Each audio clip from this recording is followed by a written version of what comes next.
So guys आज हम करने वाले हैं अपनी यूनिट 3 इन्वायरमेंटल स्किल्स की। अब हमारी यूनिट 3 स्टार्ट हो रही है प्राकृतिक संसाधन। तो प्राकृतिक संसाधन यानी कि हमारा यूनिट 3 होने वाला है इन्वायरमेंटल स्किल्स का, जो कि हमारा वैक का सब्जेक्ट है। अब आगे बढ़ते हैं इसमें। हर वो वस्तु जिसका इस्तेमाल हम करते हैं जो हमारी रोजाना जिंदगी को आसान बनाती है वो हो जाते हैं संसाधन। जैसे कि कुछ मानव निर्मित होते हैं यानी कि मैन मेड होते हैं, कुछ नेचुरल्स होते हैं। घर, गाड़ी, ब्रश, ये तो हो गए मैन मेड। और जो नेचुरल थिंग्स हो गई जो कि हमारी होगी वायु, जल, पेड़। आगे बढ़ते हैं भूमि संसाधन। तो जल तथा वायु की तरह भूमि भी एक संसाधन है। इसी भूमि से अनेक प्रकार के संसाधन हमें प्राप्त होते हैं। कृषि भूमि पर ही की जाती है जिससे हमें भोज्य पदार्थ मिलता है। खनिज संसाधन जिसका हम उपयोग करते हैं यह भी हमें भूमि से ही प्राप्त होते हैं। औषधियाँ, वनस्पतियाँ, यह सब भी हमें भूमि से ही प्राप्त होती हैं। करोड़ों लोगों को रोजगार मिलता है। आगे बात करते हैं हम अपने मृदा संसाधन की। मिट्टी एक महत्वपूर्ण संसाधन है जैसे कि आप सभी को पता है, और मृदा कोई ठोस, तरल और गैसीय पदार्थों का मिश्रण है। यह भूपर्पटी होती है ना जो हमारी, उसमें सबसे ऊपरी भाग में पाई जाती है। मृदा महत्वपूर्ण संसाधन संचयशील है। एक बार नष्ट हो जाने पर इसको स्थान पूर्ति नहीं की जा सकती। मृदा निर्माण की जो प्रक्रिया है वो अत्यंत मंद होती है, यानी कि बहुत धीरे धीरे बनता है और अनवीनीकरणीय संसाधन को भी माना जाता है। मृदा में पाए जाने वाले सबसे महत्वपूर्ण अवयव जो है खनिज संसाधन होते हैं। वर्तमान समय में मृदा अपरदन व मृदा संरक्षक और एक बड़ा संकट हो चुका है, जो कि मृदा संरक्षण विधि के द्वारा मिट्टी के उर्वरता बनाए जाने में रखी जा सकती है। आगे बात करते हैं हम अपने खनिज संसाधन की। खनिज एक ऐसे प्राकृतिक संसाधन है यानी कि पदार्थ है जिसका निश्चित रासायनिक, भौतिक और गुणधर्म व रासायनिक संघटक है। इसको खनन, उत्खनन और प्रवर्धन द्वारा प्राप्त किया जाता है। खनिज संचयशील प्रकार के संसाधन हैं जिनका नवीकरणीय नहीं किया जा सकता। भारत में खनिजों का प्रचुर भंडार है। यहाँ 100 से अधिक प्रकार के खनिज पाए जाते हैं। रासायनिक एवं भौतिक गुण धर्म के आधार पर खनिजों को दो मुख्य श्रेणियों में बांटा जाता है, जैसे कि धात्विक और अधात्विक। धातु एक कठोर पदार्थ है जो ऊष्मा और विद्युत की सुचालक है। और आगे बात करते हैं लोहा, तांबा, जस्ता, ये सब हो गए इसके आदि, जो कि हमारे प्रमुख खनिज पाए जाते हैं, जिप्सम, कोयला वगैरह। वर्तमान में बहुत अधिक खनिजों के दोहन के कारण कुछ खनिज समाप्ति के कगार पर पहुंच चुके हैं। फसल संसाधन यानी कि कृषि एक प्राथमिक क्रिया है जिसमें भूमि का उपयोग करते हुए फसलों या फिर फलों, सब्जियों, फूल आदि को उगाने के साथ साथ पशुपालन भी शामिल है।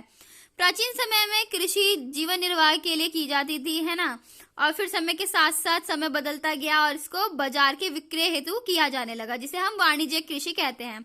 आगे बढ़ते हैं। फसलों को कई प्रकार में वर्गीकृत किया गया है, जैसे खाद्य फसलें, चावल, मक्का, गेहूं, जौ, दालें इत्यादि। नकदी फसल यानी कि फल, गन्ना, तंबाकू, तिलहन, मसाले। रेशेदार फसलें हो गई जूट, कपास। बगानी फसलें हो गई जैसे कोको, रबर, नारियल वगैरह। और जो हमारे प्राकृतिक वनोत्पादन है, वनों से प्राप्त होने वाले उत्पाद किसी देश के लिए महत्वपूर्ण प्राकृतिक संसाधन होते हैं।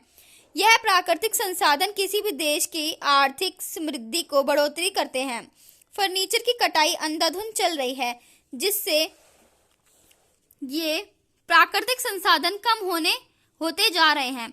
फर्नीचर, कागज, औषधि, भोज्य पदार्थ, जलपान, है ना, फल वगैरह, मवेशियों के लिए चारा, लकड़ी।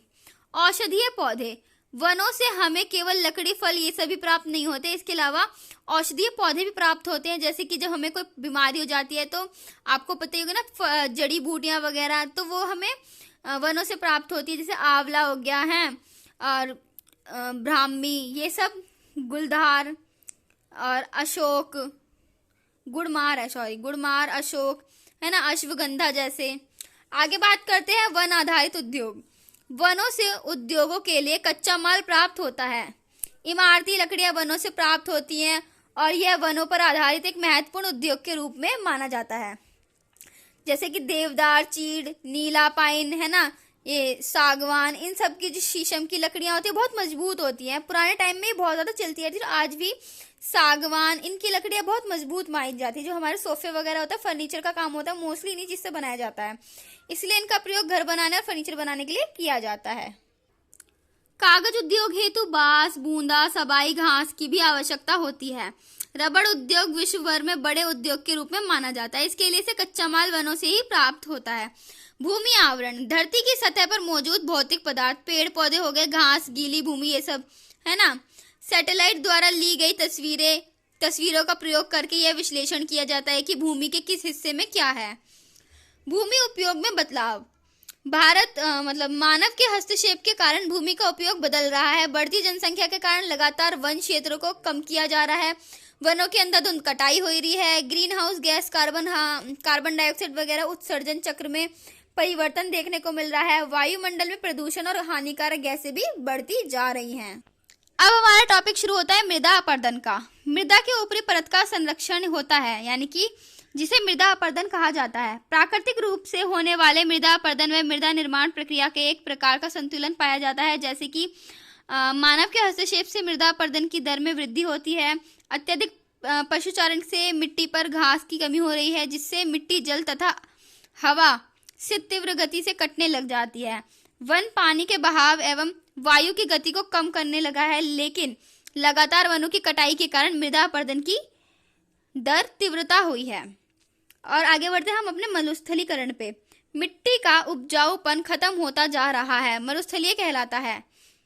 जो खत्म होता जाना वो मरुस्थलीकरण कहा जाता है। इसमें प्राकृतिक तथा मानवीय दोनों प्रकार के कारण होते हैं। जलवायु परिवर्तन तथा मानवीय गतिविधियां इसके पीछे महत्वपूर्ण कारण बनकर सामने आए हैं। शुष्क और अर्धशुष्क, निर्जल और अर्धनम इलाकों की जमीनें में रेगिस्तान में बदल गई हैं और यहाँ पे वनस्पतियां भी खत्म होने लगी हैं। और ये आगे हमारा नवीकरणीय है ना, इसको ऐसे प्रोनाउंस करेंगे हम। ये हो गया हमारा निवर्णीकरण, है ना। बड़े पैमाने पे वनों की कटाई को निवर्णीकरण कहा जाता है। इसके पीछे बढ़ती जनसंख्या का दबाव है। वनों को आग लगाने की मात्रा बढ़ती जा रही है। जो हमारे जंगल हैं वो नष्ट हो रहे हैं। वनों की कटाई अत्यधिक हो रही है, जिस कारण कृषि योग्य भूमि बनाई जा सके। वन उत्पाद प्राप्त करने के लिए भी वनों की कटाई की जाती है, जिससे पारिस्थितिक तंत्र को बिगड़ता ही है, मतलब अपरदन भी होने लगता है। जो मृदा अपरदन भी होने लगता है, पारिस्थितिक तंत्र भी बिगड़ने लगता है। खनन एवं बांध निर्माण पर पर्यावरण, वनों, जैव विविधता तथा जनजातियों का भी प्रभाव पड़ता है। जैसे कि नदियों पर लगातार खनन से नदियों का तंत्र प्रभावित होना तथा इससे नदियों की खाद्य श्रृंखला भी नष्ट हो जाती है। और रेत के खनन में इस्तेमाल होने वाले पंप के कारण नदी में जैव विविधता पर भी बुरा असर पड़ता है। इसके बाद भू कटाव बढ़ने लगता है, जल प्रदूषण बढ़ रहा है। नदी पर बांध बनाने विकास कार्य को लेकर बुरे प्रमाण भी सामने आए हैं। बांध बनाकर नदी के जल को एक जलाशय में इकट्ठा करके उसे बिजली बनाई जाती है और नहरें बनाकर सिंचाई की जाती है। परंतु कुछ नुकसान भी है। बांध के निर्माण से एक तालाब बन जाता है, जिससे पीछे आने वाले बालू तालाब में जमा हो जाते हैं, जिससे आगे नदी का प्रवाह तंत्र प्रभावित होता है। बहाव बंद होने से पानी की ताजगी खत्म होने लगती है और पानी सड़ने लगता है। तालाब का दायरा बढ़ाने से आसपास के वन क्षेत्र डूबने लगते हैं, जिससे चारों ओर प्राप्ति होती है, उसका नुकसान होता है। बाकी आगे तालाब के प्रदूषण के कारण जो मछलियां होती हैं वो प्रभावित होती हैं, मर जाती हैं। बांधों द्वारा सुरंग बनाने के क्रम में पहाड़ियों में जो ब्लास्ट हो जाते हैं पहाड़ी इलाकों में, जिसके कारण भूसंकलन की घटनाएं बढ़ जाती हैं। वनों की लगातार कटाई से आदिवासी व जनजातीय समूह को लगातार पलायन करना पड़ता है। तो ये हमारे नेचुरल रिसोर्स चैप्टर में पूरा यही सब था इस यूनिट में, जो कि मैंने आपको पूरी कवर करवा चुकी हूँ। आई होप आपको ये सब पसंद आया होगा। कुछ भी ना समझ आए तो वीडियो को पॉज करके वहाँ पे देखिए, उस चीज़ को सुने अच्छे से और नोट डाउन करें। So guys, thanks for watching my channel. Like, share and subscribe. Bye bye.